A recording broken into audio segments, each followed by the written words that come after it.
Avant qu'on démarre cette vidéo, je vais vous poser une question absolument existentielle. Selon vous, les culottes sont-elles des produits d'hygiène? Je dis les culottes, mais ça pourrait être les slips, ça pourrait être les strings, ça pourrait être les tangas, ça pourrait être les boxers, bref, peu importe. Les sous-vêtements que vous mettez sont-ils des produits d'hygiène?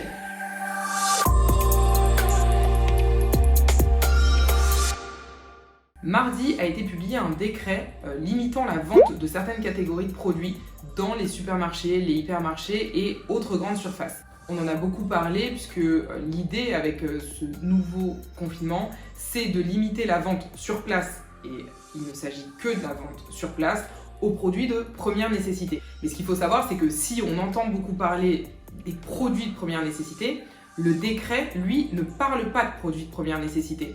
En fait, le décret dit que les supermarchés, hypermarchés, grandes surfaces peuvent vendre un certain nombre de produits.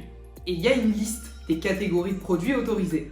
Et donc, lorsque le produit que vous proposez à la vente figure dans la liste, ça veut dire que vous pouvez le vendre sur place. En revanche, lorsque le produit que vous voulez vendre ne figure pas dans la liste, ça veut dire que vous n'êtes pas autorisé à le proposer à la vente sur place. Donc, par exemple, il vous dit que l'alimentaire est autorisé, donc à boire, à manger. Vous pouvez même acheter des calendriers de l'Avent avec des chocolats à l'intérieur si vous voulez. Les produits de puériculture, donc pour les bébés, sont autorisés. Que les produits d'entretien sont également autorisés. Vous pouvez acheter des produits de toilette et d'hygiène. Vous pouvez également acheter les produits relatifs à l'entretien de la voiture. Je ne sais pas exactement comment on formule, mais vous pouvez acheter en grande surface de l'huile moteur, vous pouvez acheter du lave-glace, enfin bref, tout ce qui est en rapport avec la voiture, vous pouvez l'acheter. Vous pouvez également acheter des aliments pour vos animaux. En revanche, à l'inverse, vous ne pouvez pas acheter des livres, vous ne pouvez pas acheter de jouets pour vos enfants, vous ne pouvez pas acheter de bijoux, vous ne pouvez pas non plus acheter une couverture, puisque le linge de lit ne rentre pas dans les catégories qui ont été prévues par le décret. Vous ne pouvez pas acheter d'électroménager, donc sur le principe, pas de machine à laver, pas de lave-vaisselle, pas de micro-ondes, pas de blender, pas d'appareil à raclette. Tout ça, sur le principe, vous ne pouvez pas l'acheter en grande surface parce que ce n'est pas listé dans les catégories de produits autorisés à la vente sur place dans les magasins.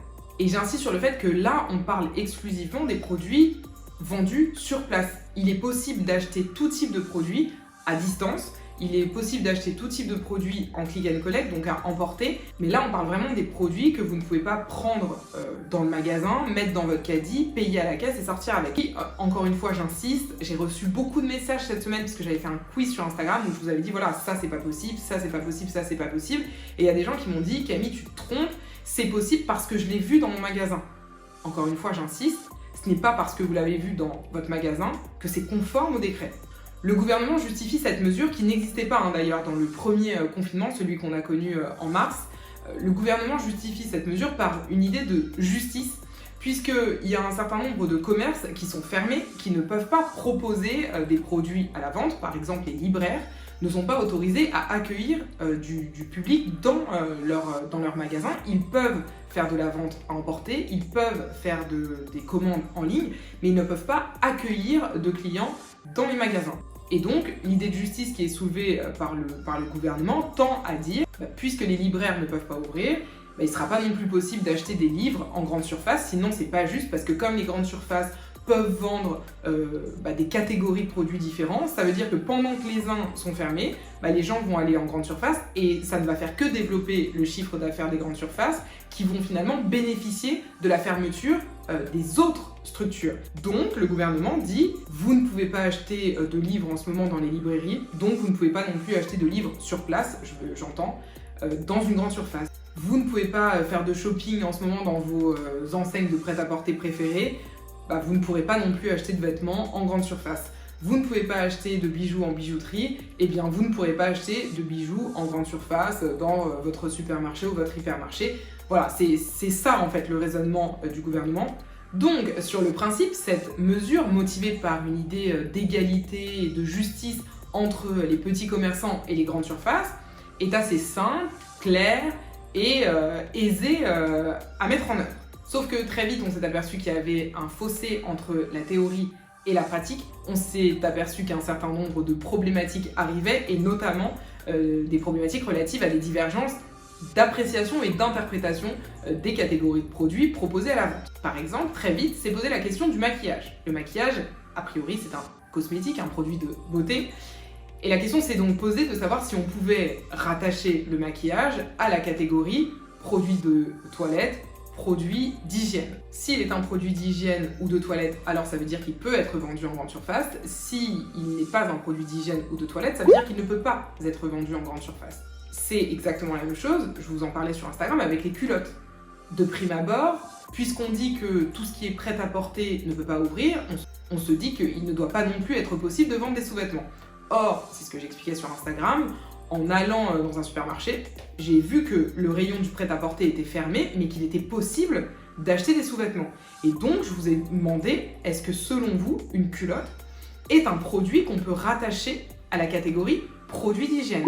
Et quand j'ai vu vos réponses, j'ai vu que finalement la réponse n'est pas si évidente. Et c'est ce qui explique peut-être que certains magasins font le choix de laisser l'accès aux sous-vêtements, quand d'autres magasins font le choix de fermer. Parce que certains rattachent les sous-vêtements aux produits d'hygiène et d'autres ne rattachent pas les sous-vêtements aux produits d'hygiène.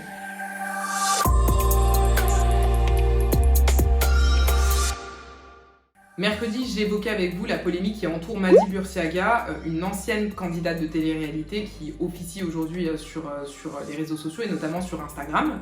En fait, cette dernière a une marque de cosmétiques. Et sur le site internet de la marque en question, le mois dernier, il y avait une bannière qui, je vais vous l'afficher pour que vous la voyez par vous-même, donc il y avait une bannière qui pouvait laisser penser à un partenariat entre la marque de cosmétiques de Mady Bursiaga et la fondation Brigitte Bardot qui œuvre pour la protection des animaux. Sauf que la fondation Brigitte Bardot a démenti l'existence de tout partenariat avec Mady Bursiaga, en tout cas avec sa marque, et donc c'est la raison pour laquelle j'en ai profité pour vous faire un point sur la publicité trompeuse. La publicité trompeuse, qu'est-ce que c'est? La publicité trompeuse, en France, c'est un délit. Ça veut dire que c'est quelque chose de grave qui est sanctionné par une peine de prison et une amende. Et ce qu'il faut savoir sur la publicité trompeuse, c'est que évidemment, on va regarder s'il y a des indications fausses, des allégations fausses, que ce soit par exemple sur le prix, que ce soit sur les qualités du produit que vous vendez, que ce soit sur la disponibilité du produit. Mais on va également aussi regarder si la présentation n'est pas susceptible, et ça c'est important, n'est pas susceptible d'induire le consommateur en erreur. Susceptible de l'induire en erreur, ça peut être sur une multitude de choses. Ça peut être l'induire en erreur sur le prix, ça peut être l'induire en erreur sur les qualités du produit, ça peut être l'induire en erreur sur la disponibilité.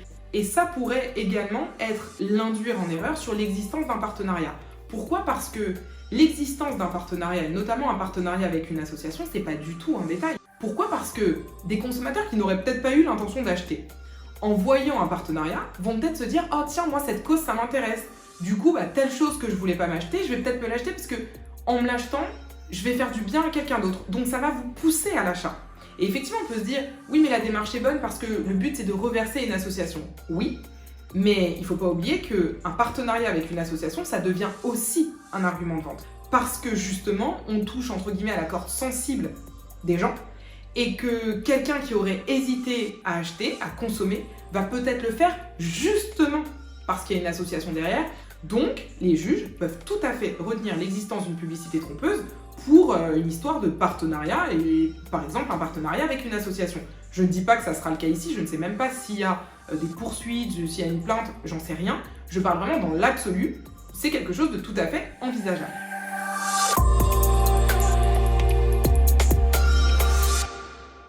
Jeudi, on a appris la condamnation de Sid Ahmed Glam à la réclusion criminelle à perpétuité assortie d'une période de sûreté de 22 ans pour avoir, en 2015, assassiné Aurélie Châtelain et projeté un attentat contre une église à Villejuif. Pour rappel, Aurélie Châtelain, c'était une jeune femme, une prof de sport.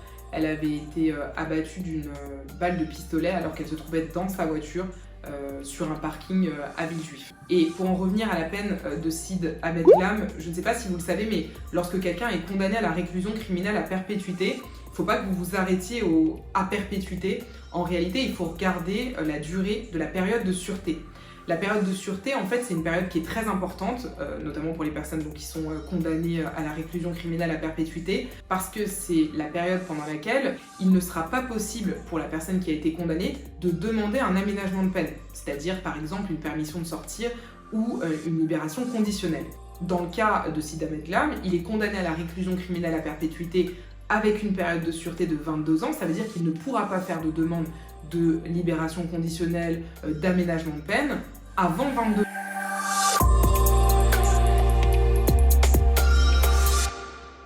Samedi, un décret du président de la République a attribué aux 3 victimes tuées dans la basilique de Nice le 29 octobre dernier la médaille nationale de reconnaissance des victimes du terrorisme. Un hommage national leur a d'ailleurs été rendu à Nice en présence du Premier ministre Jean Castex et de l'ancien président de la République Nicolas Sarkozy. Et juste pour information, je ne sais pas si vous la connaissez cette médaille, vous connaissez sûrement tous la Légion d'honneur, en fait c'est un petit peu le même principe. La médaille de reconnaissance nationale des victimes du terrorisme, c'est une médaille qui a été créée en 2016 et qui a pour but justement de manifester l'hommage de la nation aux victimes du terrorisme en France et à l'étranger. Enfin, samedi, un décret a été publié pour apporter quelques précisions et nouveautés sur les mesures prises pour lutter contre l'épidémie du Covid-19, de la Covid-19. J'y arriverai bientôt, c'est sûr. D'abord, il a été précisé que pour l'enregistrement des PACS dans les mairies, il ne peut y avoir que 6 personnes maximum. En fait, le décret, dans sa précédente rédaction, prévoyait une limite de 6 personnes pour les mariages à la mairie, mais rien n'avait été précisé pour le PACS, de sorte que en fait, c'est un correctif qui a été apporté pour qu'on sache que c'est 6 personnes maximum pour les mariages à la mairie, 6 personnes maximum pour l'enregistrement des PACS à la mairie. Deuxième précision, les stations essence peuvent désormais vendre, à emporter toujours, des boissons alcoolisées. Même chose, dans la précédente version du décret, il était prévu que les stations essence pouvaient évidemment accueillir du public pour servir de l'essence, pouvaient également vendre dans les petits magasins qui sont attenants aux stations essence des produits alimentaires, mais ces commerces n'étaient pas autorisés à vendre des produits alcoolisés. Désormais, ils le peuvent puisque le décret a été modifié en ce sens. Ensuite, il a été précisé que la Bibliothèque nationale de France, qui se trouve à Paris, pourrait désormais accueillir du public, mais uniquement sur rendez-vous. Et ça, c'est quand même une modification importante parce que, vous le savez sûrement, les bibliothèques de ville, je ne parle pas des bibliothèques universitaires, je parle vraiment des bibliothèques de ville, les bibliothèques de ville ne peuvent pas accueillir de public. Et donc, pour le moment, il y a une bibliothèque de ville, entre guillemets, en France qui peut accueillir du public, c'est la Bibliothèque nationale de France, et comme je vous le dis, ça sera uniquement sur rendez-vous, ça ne sera pas en accès libre comme, entre guillemets, au bon vieux temps. Enfin, dernière précision apportée, elle va peut-être intéresser ceux qui déménagent ou ceux qui emménagent, les garde-meubles sont désormais autorisés à accueillir du public. Garde-meubles, vous savez, c'est les endroits où vous laissez des meubles à vous dans des espèces de petits hangars. Eh bien, ces établissements sont désormais autorisés à accueillir du public, alors que, même chose, la dérogation n'était pas prévue jusqu'à présent. Donc jusqu'à présent, sur le principe, ces lieux devaient rester fermés au public. Voilà, c'est la fin des actualités de la semaine. Je vous souhaite une très belle semaine. Prenez bien soin de vous et à dimanche prochain.